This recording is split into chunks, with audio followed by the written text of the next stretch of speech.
రాజకీయ నాయకులందరికీ నాది సూటి ప్రశ్న. ఇప్పటిదాకా బెడ్ మీద ఆసుపత్రిలో చికిత్స పొందుతున్న బాలుడి దగ్గరికి ఏ రాజకీయ నాయకుడు వెళ్ళాడు?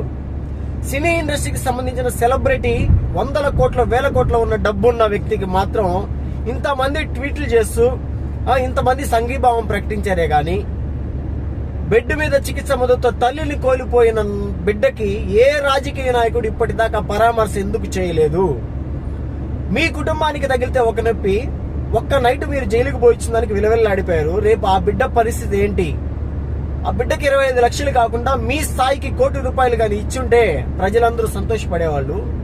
ఇంక్లూడింగ్ అతను నీ ఫ్యాన్, ఫస్ట్ షో చూడడానికి వచ్చిన నీ ఫ్యాన్. కాబట్టి నీ ఫ్యాన్ పట్ల నీకు ఎటువంటి అభిమానం లేదు. ఎందుకంటే మీరు సెలబ్రేషన్లు, సక్సెస్ మీట్లు నిర్వహించుకున్నారే కానీ బెడ్ మీద ఉన్న బిడ్డ కాడికి పోయిన పాపాను పోలేదు. Thank you.